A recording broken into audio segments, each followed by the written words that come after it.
안녕하세요. 이번 시간에는 물질의 특성 두 번째인데요. 자, 교과서가 몇 쪽이냐면 202쪽이네요. 페이지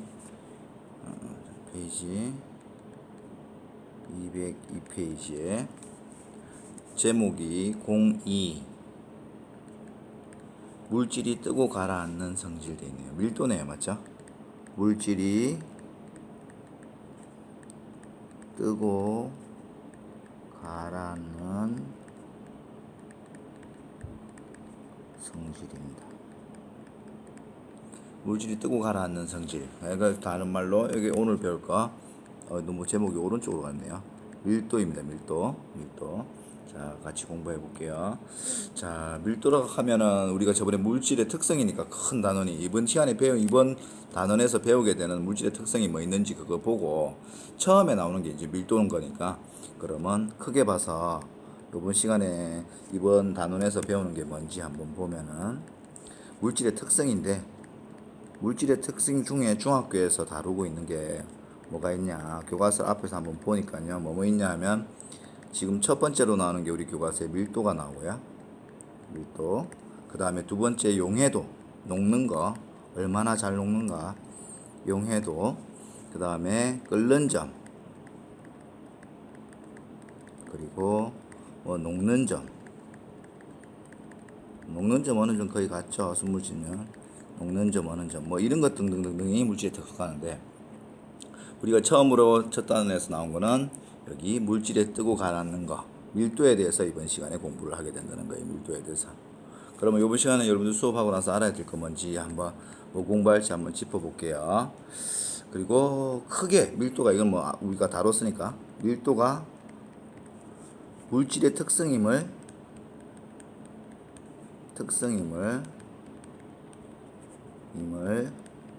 설명할 수 있다.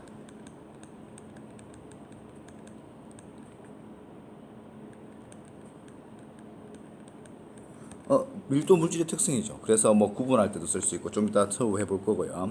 그 다음에 한 가지 더 하면 실제로 밀도를 측정해 봐야 돼요. 탐구 활동. 밀도를 측정하고 밀도가 다른 물질들이 있을 때 서로 비교할 수 있어야 됩니다. 비교할 수 있다. 비교할 수 있다. 자, 그래서 일단 첫 번째 밀도가 물질의 특성인지 알아야 된다라고. 물질의 특성인지 이제 설명을 할 수 있어야 된다고 얘기를 했는데요. 자, 저번 시간에 순물질, 용해도, 순물질, 혼합물 나누고 순물질에 호동순물질하고 화합물, 그 다음에 혼합물에 균일 혼합물하고 불균일 혼합물 있다고 했을 거예요. 맞죠? 거기서 이제 순물질인지 혼합물인지 따라서 물질의 특성에 그게 특징이 차이가 나요. 만약에 순물질이면 물질의 특성이 일정하고 혼합물이면 물질의 특성이 변합니다. 그래서 여기 밀도도 분명히 물질의 특성이라고 했으니까 이런 과정이 전부 다 성립됩니다. 모든 물질의 특성은 특히 이번 시간에 배운 밀도도 마찬가지 한 가지로 되어 있는 순물질은 일정합니다. 양이 달라도 순물질은 밀도가 일정하죠. 섞여있는 두 가지 이상이 섞여있는 혼합물은 변한다. 그래서 일반적인 물질의 특성을 따라간다. 밀도도. 자, 그래서 이제 이번 시간 들어갈 거야. 실제로 할 거는 1번 밀도겠죠. 밀도를 공식으로 써보면 바로 의미를 정의할 수 있는데요. 적어주고 하면 단위 부피당 정해진 부피당 질량을 뜻합니다. 질량. 단위 부피당 질량. 그래서 공식으로 알아두면 쉽다라고 했죠. 꼭 알아두셔야 되는데 밀도 구하는 공식은 밀도는 부피 덩어리 크기 분의 질량. 무게하고 약간 헷갈리는데 맞죠? 비슷하게 봐도 되는데 구분하는 거는 핵심 과정으로 다루지 않습니다. 무게 정도 생각하면 되고요. 이 단어의 목표는 이제 물질이 뜨고 가라앉고 하는 그 특성을 파악하는 거니까 굳이 질량하고 무게 비교하고 이런 거는 이제 옛날 교육 과정에서는 많이 했는데 지금은 빼는 게 나을 것 같고요. 그래서 밀도라는 거는 부피하고 질량을 부피분의 질량인데 물질의 특성에 해당되기 때문에 순물질이면 일정하다 하는 것까지. 그럼 요걸 계산하고 나면 뒤에 단위를 붙여줘야 되는데 질량 단위 나누기 부피 하면 되죠. 그럼 단위 어떤 거 쓸 수 있냐 한번 볼게요. 단위는 질량 많이 쓰는 것부터 하면 그람 나누기 퍼라고 하죠.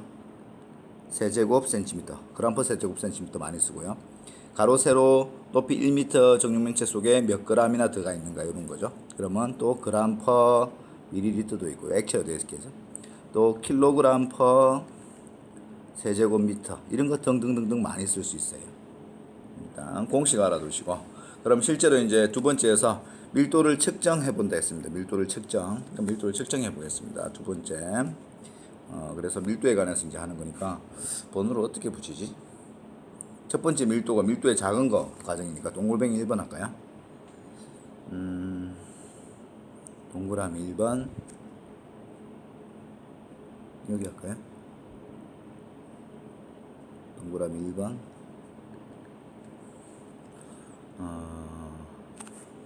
밀도 측정 실험이 나갈까요? 밀도 교과서에 있으니까 저도 보고 하고 있어요. 밀도 측정 잘못했네요. 잠깐만요. 측정 실험 밀도 측정 실험이라고 하겠습니다. 그래서 밀도를 재려 그러면 부피분의 질량이니까 부피를 재고 질량을 재야 돼요. 그럼 부피는 뭘로 재고 질량은 뭘로 재는지 정도는 알아야 돼. 그러면 왼쪽으로 좀 구분해가지고 한번 해볼게요. 그러면 부피를 재는데 여러분들 눈금 실린더라고 들어봤을 거예요. 눈금 실린더. 메스 실린더를 이용한 부피 측정. 과학실에 있으면 보여주면서 하면 되는데 저 그림으로 그래서 보여줄게요. 그 다음에 두 번째는 또 뭘 이용한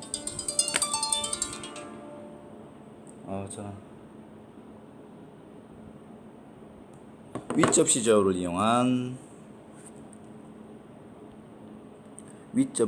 이용한 양팔 저울 또는 이용한 질량 측정 이렇게 하겠습니다. 자, 눈금 실린더 한번 그려볼까요? 어떻게 생겼나? 이렇게 생겼죠. 뭐 좀 작게 그릴까요? 설명만 하면 되니까. 눈금 실린더 이렇게 있고요. 긴 미컨데 좀 큰 거 있잖아요. 그거 눈금 실린더고 여기에 이제 부피를 잴 건데 밀도 측정할 건데 어떤 밀도? 철 조각 할까요? 철 덩어리에 부피를 잰다. 그러면 어떻게 되냐면 처음에다 물을 채워 넣어요. 물. S 실린더에 눈금이 나와 있어요. 눈금 실린더죠. 물 여기 얼마까지 몇 밀리리터 채웠다 하면 예를 들어서 여러분들이 실험을 한다. 물 100ml를 부어놨다. 그리고 나서 여기에 좀 불규칙적으로 생긴 철 덩어리가 있는데 이 덩어리를 이 물로 넣어요.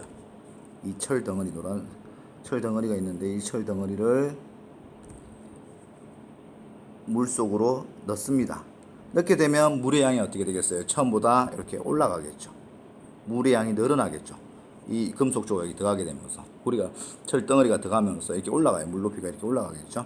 그럼 여기 재보니까 얼마라고 할까요? 여기 높이를 교과서 보면서 102.8ml로 바뀌었다. 그러면 이 철 덩어리에 의해서 발생한 변화는 빼주면 되죠. 그래서 따라서 여기 자꾸 틀리네요. 잠깐만요. 밀리리터 따라서 철의 부피는 전체 부피에서 물의 부피를 빼주면 되죠. 맞죠? 그러면 2.8ml가 되네요. 2.8ml. 그 다음에 이제 윗접시 저울을 이용해 가지고 뭘 측정한다? 질량을 측정할 건데요. 윗접시 저울도 간단하게 그려볼게요. 모식적으로 간단하게 그리겠습니다. 자, 이렇게 받쳐주는 게 있을 거고, 그 다음에 양쪽으로 쭉 와서 있고요. 위에 접시가 있겠죠? 접시가 있고, 여기도 접시가 있고. 뭐 모식적으로 그럼 이런 모습 많이 봤죠 초등학교 때. 그럼 여기에 이제 철 덩어리를 떡 올려놓고, 그럼 왼쪽으로 기울겠죠. 기울지 않을 만큼 분동을 올려줘야 되는데, 뭐 분동을 뭐 만약에 하나 올려볼까요? 하나 더 그릴까요? 좀 깨난 것도 하나 더 그리고, 이렇게 해가지고 요걸 재보니까 분동 무게를 다 합해 보니까 몇 그램? 22.1g 나왔다고 하자. 22.1g. 22.1g. 그럼 얘가 질량이에요. 윗접시 절을 이용해서 질량을 측정하고 눈금 실령들을 이용해서 부피를 측정했어요. 그럼 공식에서 부피분의 질량이니까 다 나온 거죠. 그러면 따라서 이거 한번 더 적어줄까요? 따라서 철 덩어리, 철의 질량은 윗접시 절로 쟀을 때 22.1g이 나오더라. 그러면 이제 우리가 구하려고 하는 거, 궁극적인 거 뭐죠? 철의 밀도 구하는 거죠. 따라서 학습 목표에 있는 철의 밀도를 측정하자. 밀도를 측정하는 거. 따라서 철의 밀도는 부피분의 질량이죠. 질량이죠. 그러면 부피가 얼마예요? 그렇죠? 2.8ml였고 질량은 22.1g이죠. 계산하면 7.9가 나옵니다. 7.9 나올 거예요. 그리고 그램 나누기 밀리리터죠. 그램 퍼 밀리리터 단위까지 써주면 좋겠죠. 이 실험 다른 철 조각 아니면 더 큰 철 덩어리 뭐 아무 걸 하더라도 부피하고 질량 값은 달라질 수 있어요. 그런데 그렇게 해서 부피분의 질량 계산한 철의 밀도는 10번 실험하고 100번 실험하고 10,000번 실험해도 전부 다 7.9로 같게 나옵니다. 결국 무슨 말이냐? 앞에서 했었죠. 밀도는 뭐다? 물질의 특성이기 때문에 순수한 물질, 철이면은 일정하다. 7.9로. 그럼 어떤 물질의 밀도를 조사했는데 7.9가 나왔어요. 걔는 철일 거라고 얘기하면 되는 거죠. 참고로 물의 밀도는 1이에요. 소금물, 혼합물이 되면 더 진해지죠. 밀도가 커집니다. 그런 건 혼합물이 되면 변한다는 거 거기서 뒤에 가서 또 할 거고요. 그러면 또 요걸 응용해가지고 이제 밀도 측정하는 걸 한 다음에 하나 더 하나 그랬죠. 비교할 수 있다라고 했어요. 그러면 두 번째 활동으로 두 번째 여기 1번 있었죠. 2번 밀도의 비교할까요? 물질의 비교할까? 그냥 이렇게 합시다. 물질의 비교. 이것도 뭐 그림 그려가지고 실제로 실험 같은 걸 해보면 참 좋은데요. 재밌어요 이거는. 큰 비크라고 봐도 되고요. 아니면 매스 실리는데 좀 두껍게 나온 거, 뭐 이름 잘 모르겠는데 그런 게 있다. 여기에 이제 채워서 액체든지 뭐 고체든지 뭐 이렇게 넣어가지고 밀도를 비교할 수 있어요. 제일 밑에 이거 뭘 하나 넣을까? 돌덩이라 할까요? 돌덩이, 돌을 넣고요. 그 다음에 글리세린, 나무, 식용유, 플라스틱, 물 이런 게 교과서에 나오는데요. 그걸 넣었을 때 결과를 제가 그려볼게요. 그러면 그 다음에 노란색으로 할까요? 여기에 뭐 한 층이 생겨요. 요거는 일단 돌. 그 다음에 여기 차 있는 거 뭐냐면 글리세린, 액체입니다. 글리세린. 그 뻑뻑하게 뭐 이런 거 있어요. 좀 이렇게 기름보다도 훨씬 무거운 거. 글리세린이고요. 그 다음에 글리세린 위에 또 액체가 하나 있다. 그러면 얘는 물이 될 겁니다. 물. 그리고 거기에 이제 어떤 뭐 덩어리를 하나 놨는데, 판때기를 하나 놨는데 얘는 플라스틱 판때기라고 해볼까요? 그 다음에 그 위에는 플라스틱. 물이 플라스틱 위에 뜨죠. 그 다음에 액체를 하나 들었다. 기름 종류. 참기름? 참기름보다 식용유가 낫겠네요. 식용유는 그 위에 가고. 자, 그 다음에 요 위에 식용유 위에 뭐 하나 띄워보죠. 뭐가 뜬다 할까?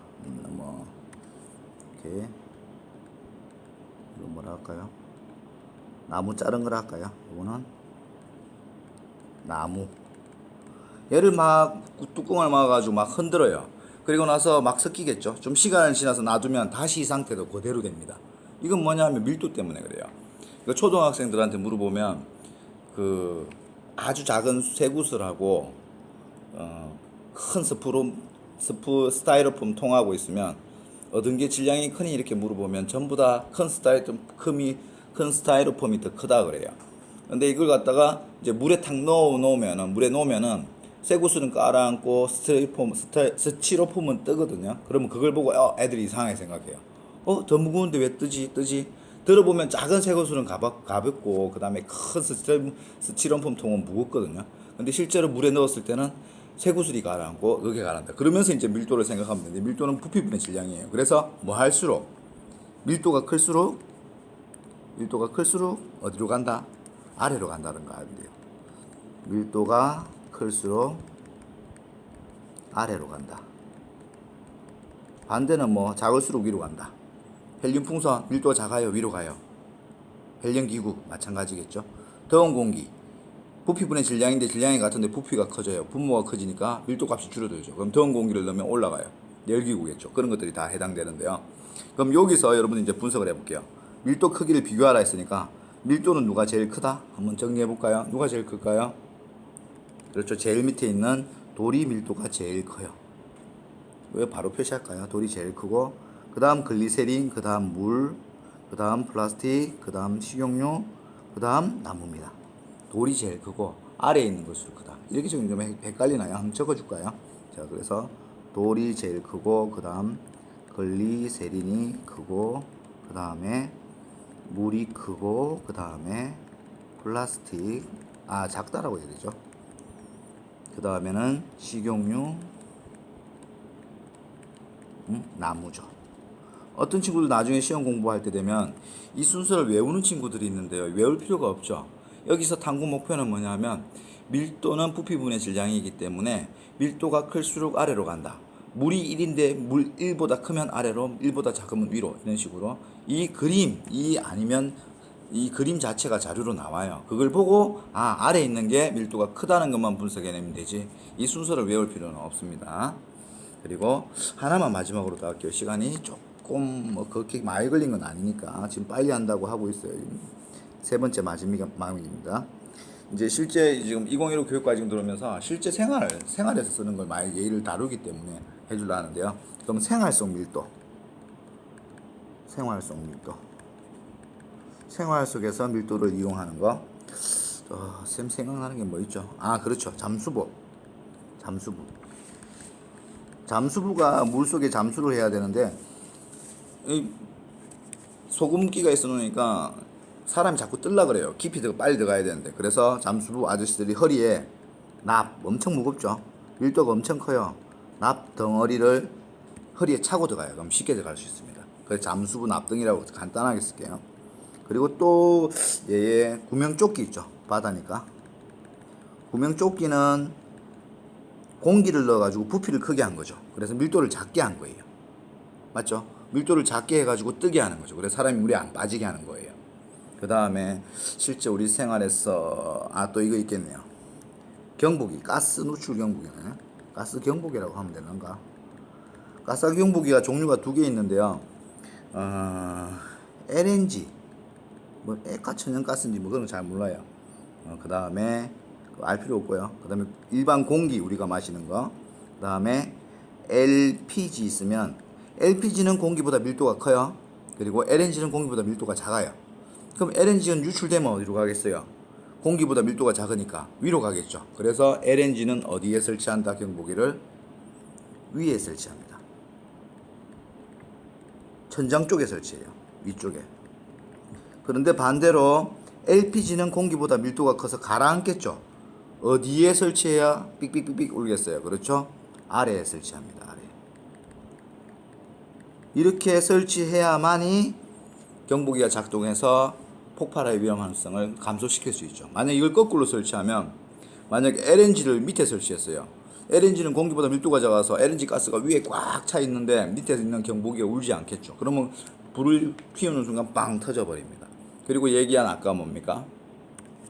내가 얘기하다 말았던 열기구나 또 뭐 헬륨 풍선 같은 거 밀도를 작게 해가지고 위로 올라갈 수 있는 거죠.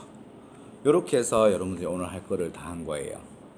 보면은 목표가 좀 많지는 않았는데 보면 처음에 이제 밀도 특성인 거 밝히고 그 다음에 밀도 측정하는 탐구 실험하고 그 다음에 밀도 탑이라고도 하는데 밀도 비교하는 거하고 생활 속 밀도까지 예 아주 잘했어요. 그러면 여기에 이제 다음 시간에 다른 특징 영해 둘 것 같은데 그걸 하도록 하겠습니다. 네 수고했습니다.